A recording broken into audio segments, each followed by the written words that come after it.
네, 안녕하세요, 여러분. 안정영입니다.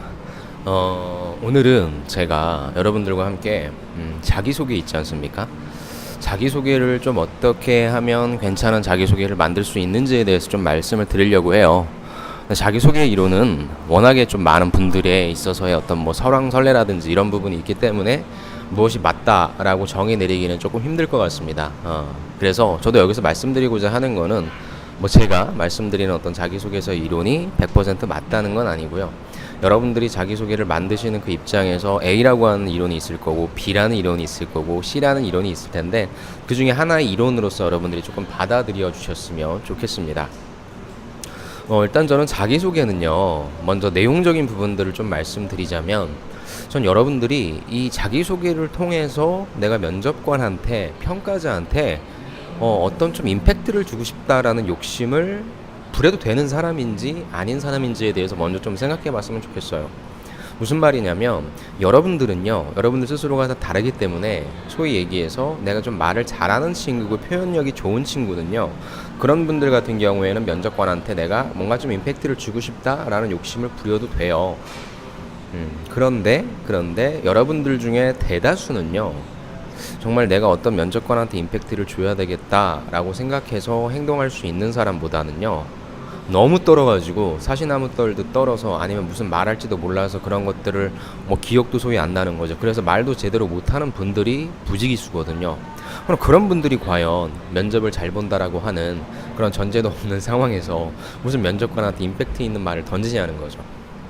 그래서 제가 여러분들을 경험해 보니까 그렇게 말을 잘할 수 있는 친구들은 그리고 따로 이런 영상 보지 않아도 잘 만들어요.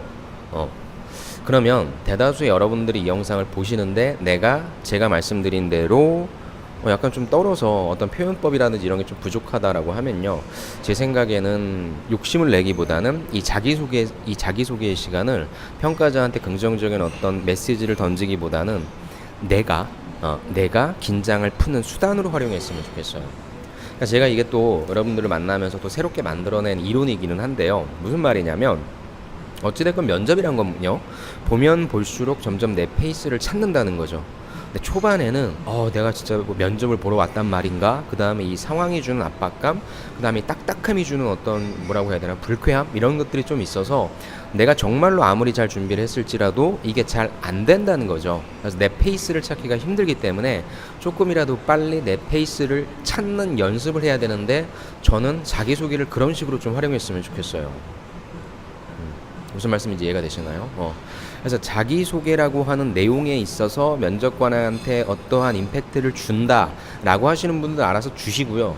근데 그 주시는 부분이 비유가 됐건 뭐 명언이 됐건 그런 건 아무 상관이 없어요. 뭐 비유하지 마라, 명언하지 마라.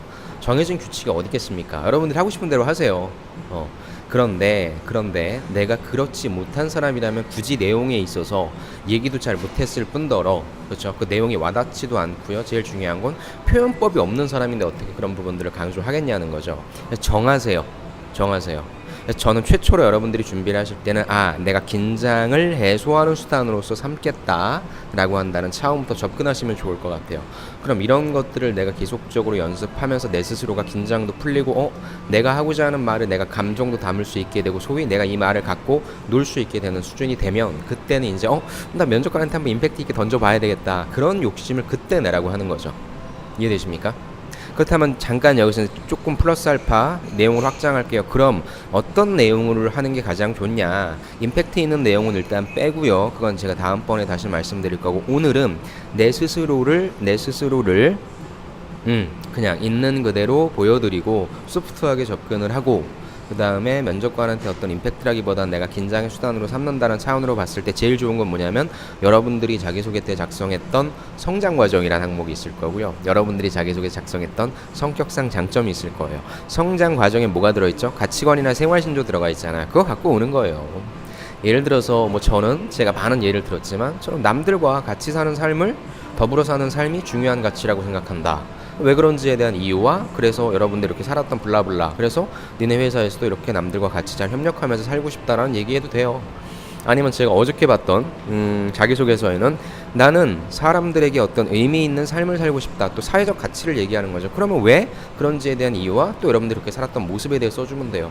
근데 가치관도 없고 생활 신조도 없잖아요, 여러분들. 그죠? 이렇게 만들든지요. 아니면 그냥 성격상 장점으로 가요. 여러분들 성격상 장점은 사실 여러분들 자기소개서 상에 써놔도 면접관 평가자가 잘 안 봐요. 그러면 그거 그냥 죽일 거야. 차장시킬 거야? 아니죠. 거기에 있는 내용을 여러분들 자기소개로 옮겨놓는 거예요. 안녕하십니까 면접관님. 뭐 그냥 가장 1차원적으로 접근합시다. 예, 꼼꼼함의 대명사, 꼼꼼함의 아이콘 안정영입니다. 본인은 왜 꼼꼼함을 갖게 됐는지에 대한 뭐 어떤 배경 설명해주고, 그래서 꼼꼼함을 갖고 일처리를 했던 걸 얘기해 주시는 거죠. 그래서 나는 이 회사에서, 니네 회사에서 이 직무를 할 때도 꼼꼼하게, 누구 못지않게 가장 꼼꼼하게 일처리를 하겠다. 이런 식으로 소프트하게 가자는 거죠. 이게 첫 번째 버전이에요. 첫 번째 버전. 그리고 이런 차원에서 여러분들이 접근을 해주시고요. 제가 이제 여러분들과 같이 하나의 영상을 보면서 과연 다른 친구들은 어떤 식으로 자기소개를 하는지, 내용적인 부분도 그렇고요, 형식적인 부분도 한번 살펴보도록 하겠습니다.